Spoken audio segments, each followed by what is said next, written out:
Bienvenue sur PIB, le podcast immobilier belge destiné aux primo-investisseurs qui veulent sécuriser leur avenir financier grâce à la brique.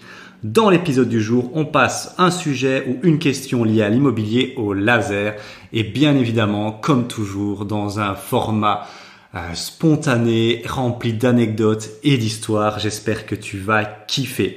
Comme toujours, laisse-nous un like ou un 5 étoiles pour nous soutenir avec l'algorithme sur les plateformes de podcast. On est parti pour l'épisode du jour. Let's go!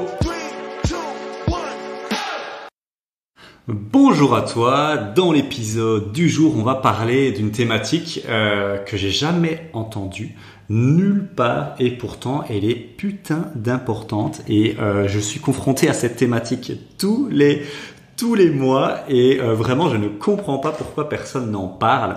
Peut-être parce que les gens ne veulent pas vous montrer les côtés obscurs, sombres de l'immobilier et vous font croire que l'immobilier c'est tout rose, tout beau. Eh ben, on n'est pas comme ça dans le club. Je ne suis pas comme ça. En tout cas, certainement pas dans ce podcast.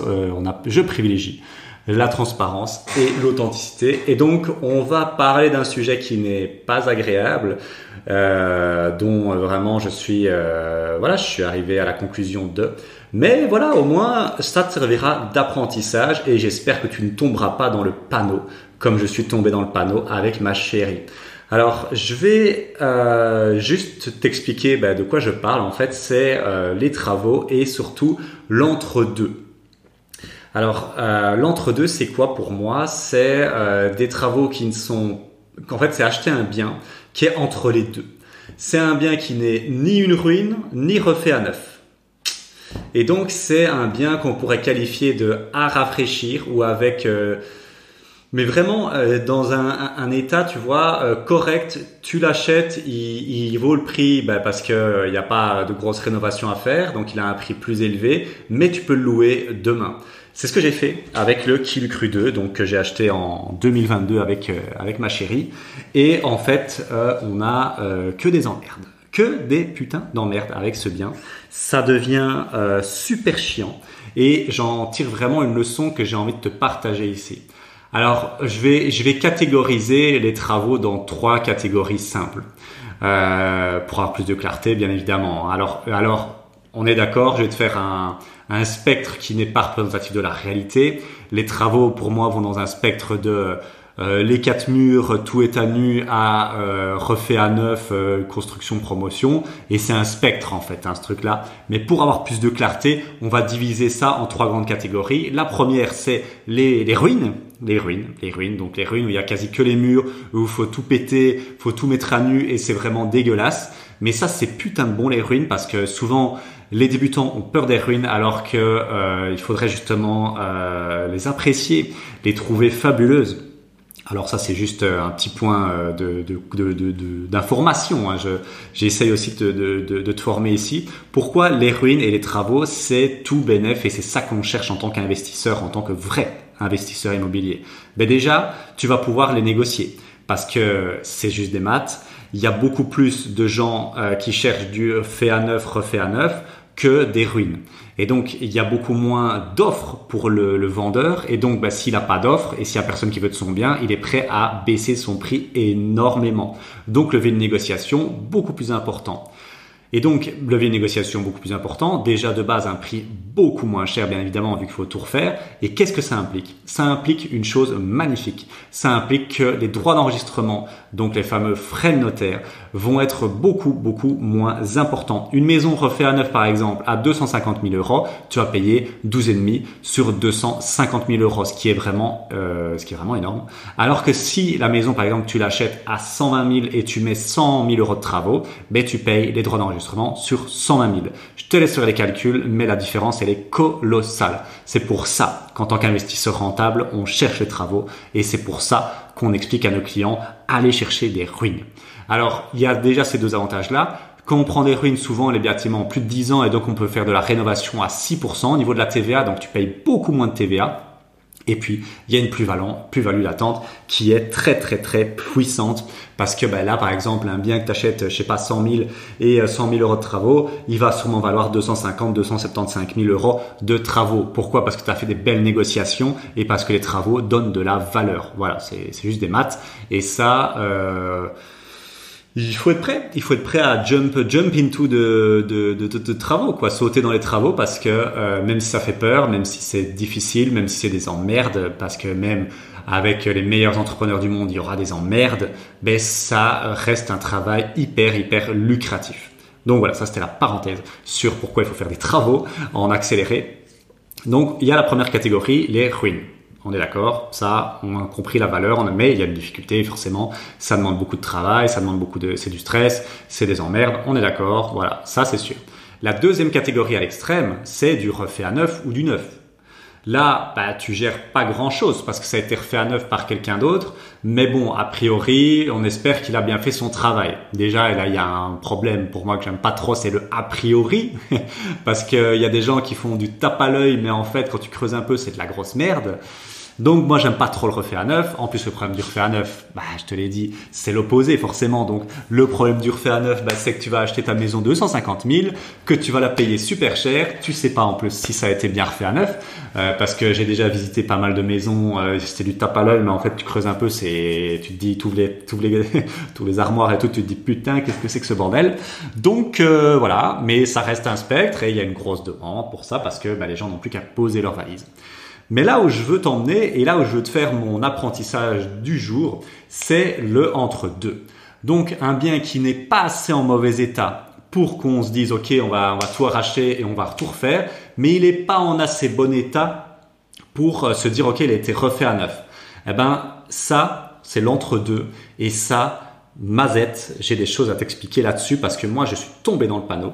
En 2021 j'ai acheté le Kilu Cru 2 qui tourne super bien à ce niveau-là, il n'y a pas de problème, mais qui s'effrite vraiment énormément et c'est super chiant au niveau de la sérénité d'esprit, au niveau de toujours penser ah oui il faut faire ci, il faut faire ça et donc vraiment à choisir, j'aurais préféré prendre un budget parce qu'en fait il était en très bon état. Je suis tombé dans le panneau, voilà, je me suis dit, on s'est dit avec ma femme, on s'est dit, ok, il n'y a rien à faire, on peut prendre demain, on le loue. C'était l'objectif.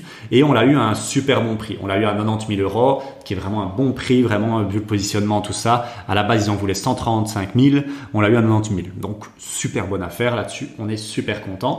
Mais on se dit, ok, en fait, il n'y a rien à faire. C'est super, quoi. Ok, on voit que il a un peu vieilli, enfin, il y a quelques trucs un peu vieillissants, mais ça a l'air d'être bon. Donc, on va y aller, on l'achète et on l'a loué tout de suite. Et en fait, depuis, on a que des emmerdes. En fait, on a que des saloperies. Chaque mois, on découvre des trucs trop chiants qu'on n'avait pas vu en fait au début. Et en fait, tu sais pas voir ces choses-là parce que c'est des choses qui sont très subtiles. Je vais t'en faire une liste depuis 2021. Donc, ça va faire ici déjà quelques temps, mais dans l'impression qu'on avait, on s'était dit ouais il vient d'être refait à neuf et tout, et en fait pas du tout. La première chose qu'on a pu remarquer, c'était qu'on avait acheté une remise avec un toit, tu vois, remise à l'intérieur, en dessous de la terrasse, avec un toit hermétique qu'on pensait. Première année, on met du pellet dedans, il pleut une grosse drache. Le pellet est trempé, le pellet n'était pas foutu mais on n'était pas loin, donc ok, là on s'est dit putain super, on s'est bien fait niquer, on a dû appeler un ami toiturier et ça nous a coûté 1500 euros pour remettre en place toute cette toiture, toute cette remise et remettre en place la remise. Donc déjà là on se fait baiser, tu vois, parce qu'on se dit ouais ok, nous on n'a rien à faire, 90 000, il est parti pour 4-5 ans, non, là ça ne va pas du tout. Si voilà. Autre chose qui a vite foiré aussi, c'est la terrasse. La terrasse, en fait, la peinture s'est très vite écaillée, c'est devenu vite très moche, et les planches se sont soulevées assez vite.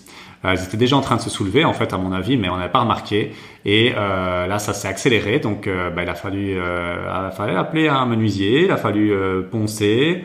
Voilà, c'est du taf, mais c'est aussi un prix. Donc voilà. Et puis aussi même chose pour l'électricité. En fait, on n'avait pas remarqué ça, mais assez rapidement les prises ont été mises n'importe comment. Et donc en fait les gens quand ils allez, par exemple, quand tu tires une prise à un câble électrique, une prise de courant, une rallonge, je sais pas, on va dire ça comme ça, de la prise électrique, en fait, maintenant elle vient avec quasi, tu vois. C'est super dangereux, surtout que nous on reçoit des familles parfois avec des enfants, et donc ça il a fallu les refaire.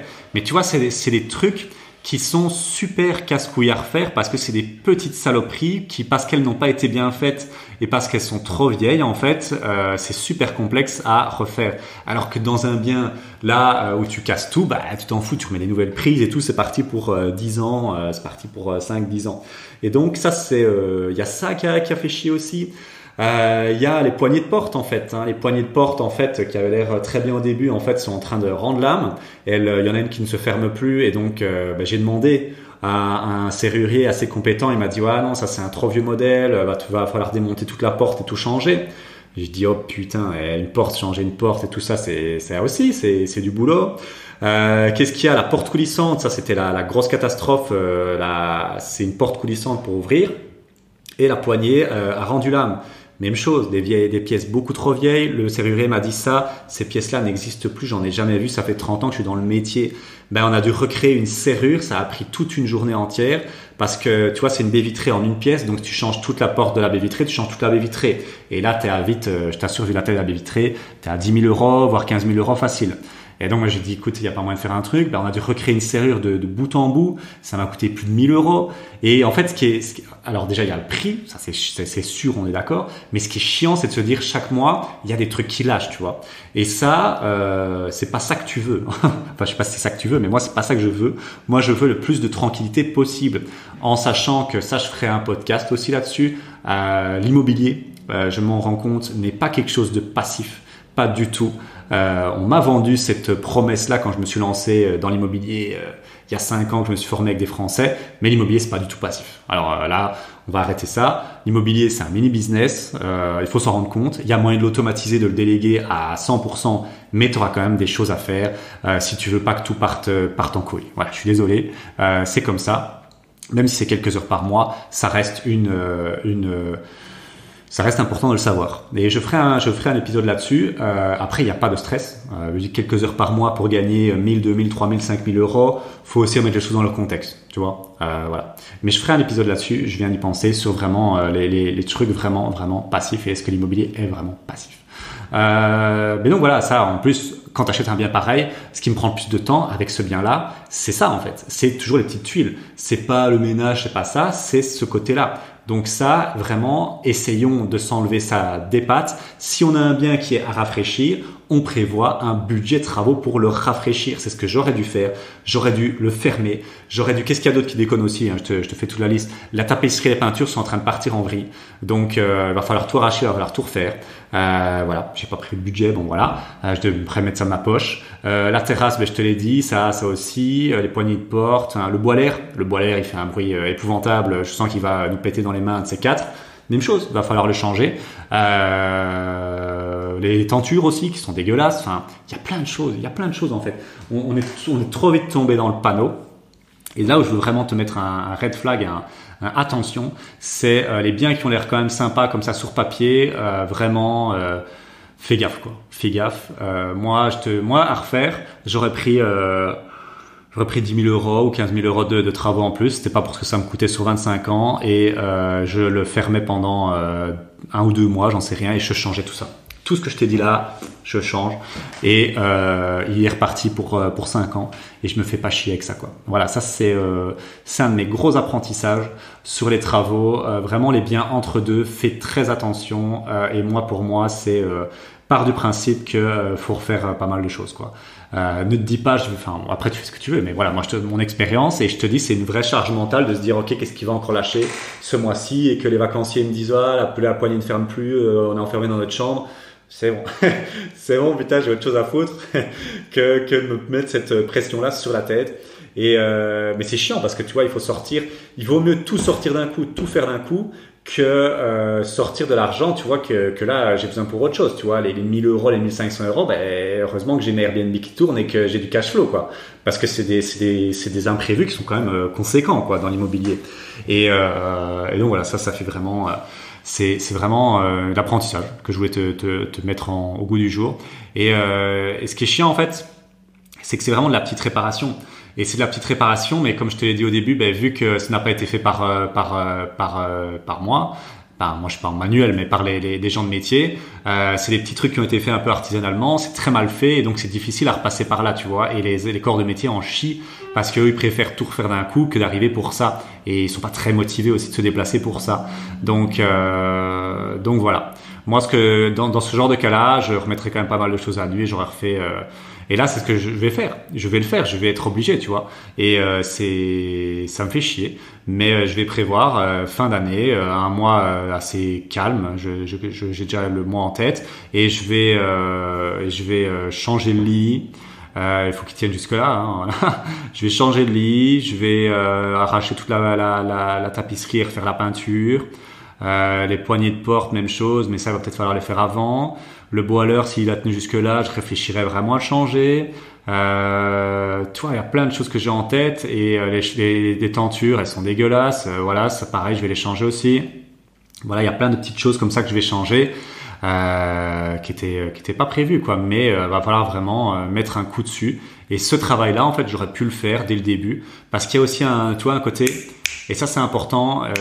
Quand tu fais de l'immobilier, tu as un momentum.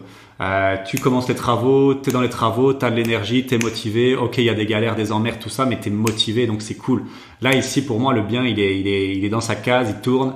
Et ça me saoule de devoir, tu vois, faire des petits ajustements. Je préférerais, et c'est ce qu'on va faire, fermer une bonne fois. Et pendant un mois, on prévoit, on torche tout et on le remet à jour, tu vois.